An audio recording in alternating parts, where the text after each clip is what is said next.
Hello नमस्ते दोस्तों। दिवाली पे हमको गोवत्स द्वादशी मतलब वसुबारस की पूजा मांडनी कैसे करनी है उसके बारे में का आज का ये वीडियो है।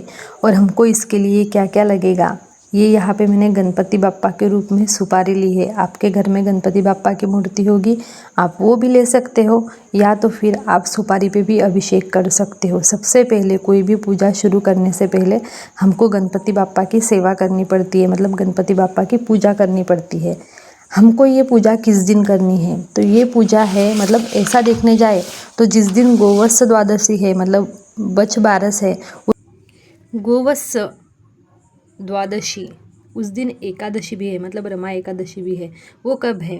शुक्रवार के दिन 17 तारीख को। और 17 तारीख से शुरुआत हो जाएगी दीपावली के पूजन की, मतलब उस दिन से ही हम घर में दिए जलाने चालू कर देंगे। तो हमको इसकी पूजा के लिए जो जो चीज़ें करनी उसके बारे में आपको बताती हूँ। यहाँ पे मैं गणपति बाप्पा का अभिषेक कर रही हूँ। आपको कोई मंत्र नहीं आता तो आप ओम गण गणपतये नमः, ओम गण गणपतये नमः, ओम गण गणपतये नमः इस मंत्र का 11 बार, 21 बार या 108 बार उच्चार करके अभिषेक कर सकते हो।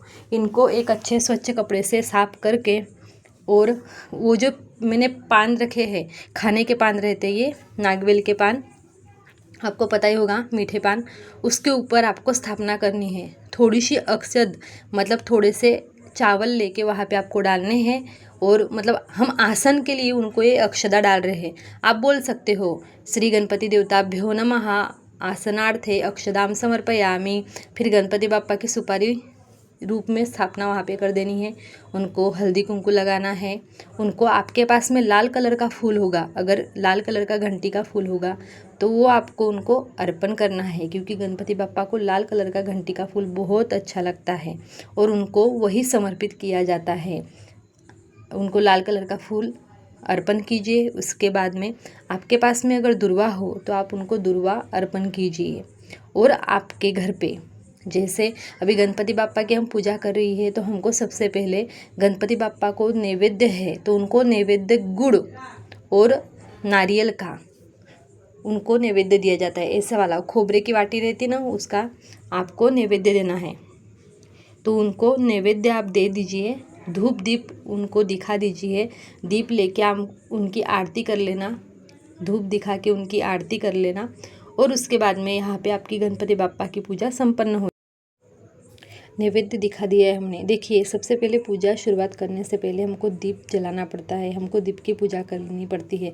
मैंने दीप पहले ही प्रज्वलित कर लिया था, उसका मैं वीडियो नहीं बना पाई, लेकिन अभी बता रही हूँ। सबसे पहले आप दिया प्रज्वलित करिए, उसको थोड़ी सी अक्षत थोड़े से फूल चढ़ाइए, और उसके बाद में गणपति बाप्पा की पूजा कीजिए। इसके बाद में हमको पूजा करनी है, कृष्ण भगवान की पूजा हमको करनी है। इस दिन रमा एकादशी भी है। बहुत से लोग एकादशी के दिन उपवास करते हैं। आपका उपवास अगर भगवान कृष्ण के लिए होगा तो भी चलेगा, नहीं तो बहुत से लोग गोवत्स द्वादशी के दिन अपने बच्चों की लंबी उम्र के लिए भी उपवास करते हैं। जिनकी एकादशी है तो वो तो रात के टाइम में खाना खाते नहीं, वो फरियाली करते हैं। लेकिन जिन्होंने अपनी संतान के लिए उपवास किया है उनको बाजरे की रोटी और गवार की फली आती है उसकी सब्जी खानी होती है। उसके अलावा इस दिन गेहूँ नहीं खाना चाहिए, इस दिन चावल भी नहीं खाना चाहिए। देखिए, आपको यहाँ पे बालकृष्ण भगवान का अभिषेक करना है, मतलब लड्डू गोपाल का आपको अभिषेक करना है। आपको अगर मंत्र आता हो पुरुष सूक्त का तो आप पुरुष सूक्त बोल सकते हो, लेकिन अगर आपको पुरुष सूक्त मंत्र नहीं आता तो आपको करना क्या है, ओम नमो भगवते वासुदेवाय ऐसा 51 बार, 21 बार, 108 बार, जितनी बार आपसे हो सके उतनी बार उनके लिए मंत्र उच्चार करिए और उनका आप अभिषेक करिए। मतलब जैसे ओम नमो भगवते वासुदेवाय, आपके पास में अगर शंख होगा तो कृष्ण भगवान की शंख से हम मतलब शंख के अंदर पानी डाल के, देखिए मैं जैसे कर रही हूँ ना, इस तरीके से आप कृष्ण भगवान का अभिषेक कर सकते हो। ओम नमो भगवते वासुदेवाय, ओम नमो भगवते वासुदेवाय, ओम नमो भगवते वासुदेवाय, ऐसा मंत्र आपको उच्चार करके अभिषेक करना है। पुरुष सूक्त आता हो तो पुरुष सूक्त आप ले सकते हो, नहीं तो आप ओम कृष्णाय वासुदेवाय हरे परमात्मने प्रणत क्लेशनाशाय गोविंदाय नमो नमः। एकादशी के दिन हमको भगवान कृष्ण को तुलसी पत्ते भी अर्पण करने रहते हैं, लेकिन एक बात याद रखिए, एकादशी के दिन हम तुलसी पत्ते नहीं तोड़ सकते, क्योंकि एकादशी के दिन जो तुलसी माता रहती है वो भी निर्जला उपवास करती है, तो हम तुलसी माता को स्पर्श नहीं कर सकते।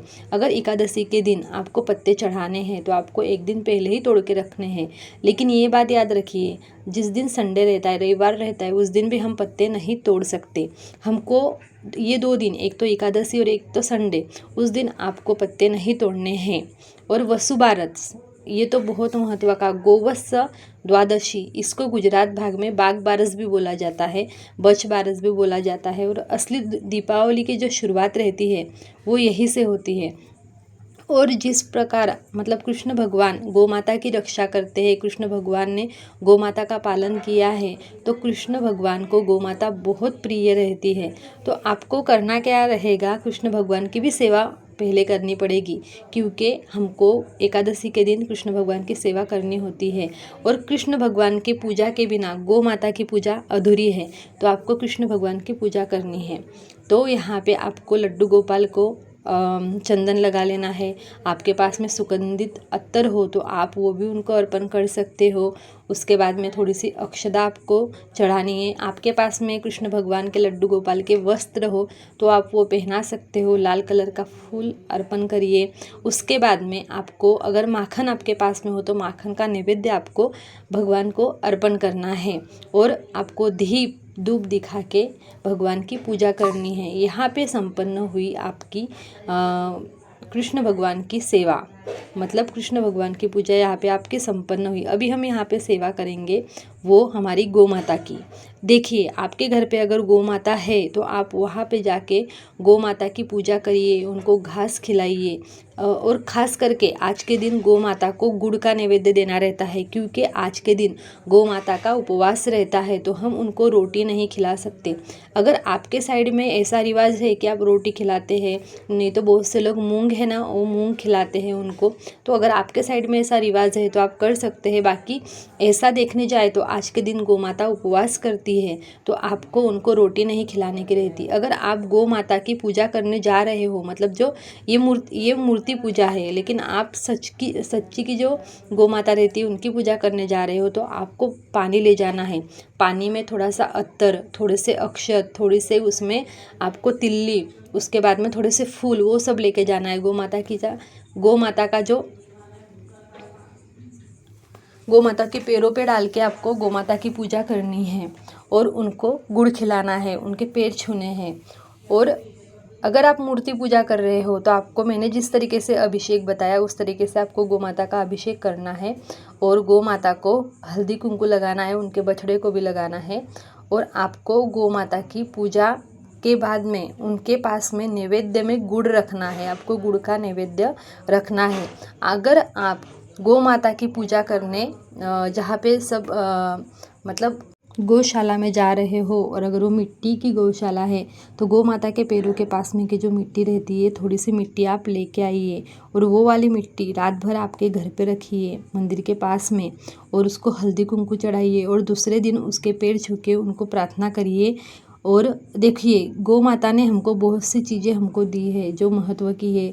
उन्होंने दूध दिया है, दूध दिया है, घी, दही, फिर छाछ, मतलब सब सात्विक चीज़ें गौ माता ने हमको दी है।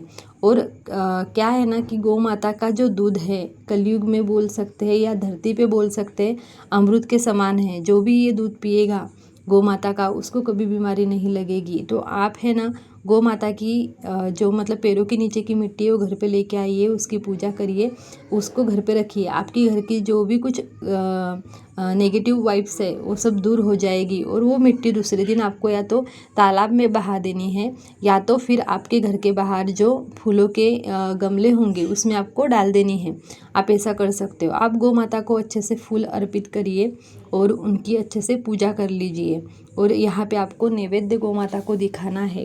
नैवेद्य में आपको उनको गुड़ ही दिखाना है, गुड़ का नैवेद्य उनको दिखाइए। यहाँ पे आपको दीप उनको दिखा के अगरबत्ती से उनकी पूजा करके आपको इस तरीके से पूजा करनी है। बहुत सिंपल और बहुत साधारण से तरीके से की हुई पूजा है। आपके साइड में जिस तरीके से करते हैं आप वैसे कर सकते हो, नहीं तो हमारे पास ज़्यादा सामग्री नहीं है फिर भी हम पूजा कर रहे हैं, तो इस तरीके से आप पूजा करिए।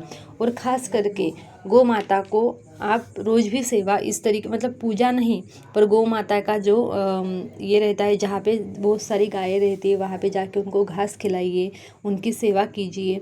क्योंकि गौ माता हमारे मन की इच्छा पूरी करने वाली रहती है और गौ माता में भगवान विराजमान है। सभी देवता गौ माता के अंदर है। आपकी पूजा हो जाए उसके बाद में आप नमस्कार कर लीजिए। और अगर आप गौशाला में जाके पूजा कर रहे हो तो नमस्कार करते वक्त कभी भी मुँह का नहीं, पीछे की साइड में गौ माता का नमस्कार करना चाहिए। क्योंकि सब भगवान का मतलब वास मुँह के साइड में वास भगवान का नहीं रहता, पीछे से ही हमको पूजा मतलब पीछे से ही हमको नमस्कार करना पड़ता है और वही विशेष है। ऐसा बोला जाता है कि अगर गौ माता की सेवा जिसके घर में रोज होती है उसके घर में कृष्ण भगवान का आशीर्वाद रहता है, उनके घर में धन धान्य की कभी कमी नहीं होती। जो लोग दूध का व्यवसाय करते हैं देखिए उनके घर में बहुत बरकत रहती है, उनके घर से पैसा हटता ही नहीं, क्योंकि कृष्ण भगवान ने उनको वरदान दिया हुआ है। और कृष्ण भगवान को तो गौ माता बहुत मतलब बहुत प्रिय है, आपको पता ही है। तो इस तरीके से आप पूजा कीजिए। और अगर आपके साइड में कुछ और अलग चीज़ों का नैवेद्य लगाया जाता है तो आपके रीति रिवाज के हिसाब से आप कर सकते हैं, आपको जिस तरीके से करना है उस प्रकार आप कर सकते हो। तो आज की पूजा मैंने आपको जो बताई है वो अवश्य करिए। और देखिए गोवत्स पूजा मतलब गोवत्स द्वादशी ये हमारी 17 तारीख को है, तो आपको उस दिन ही ये पूजा करनी है। और ख़ास करके आपको उस दिन उपवास एकादशी का होगा तो आप तो फरियाली करोगे, लेकिन जो बच्चों के लिए उपवास कर रहे हैं मतलब बच बारस का, तो उनको बाजरे की रोटी और गवार की फली आती है उस पर उनको उनका व्रत छोड़ना है। बाकी आपके साइड में किस प्रकार किया जाता है आप उस तरीके से कर सकते हो। तो ये जो जानकारी मैं आपके लिए लेके आई थी आपको कैसी लगी कृपया कमेंट करके बताना, और हो सके तो लाइक करना, आपका एक लाइक बहुत ज़रूरी है। तो आज का वीडियो यहीं पे मैं ख़त्म करती हूँ। कैसा लगा वीडियो ज़रूर कमेंट करना। श्री स्वामी समर्थ।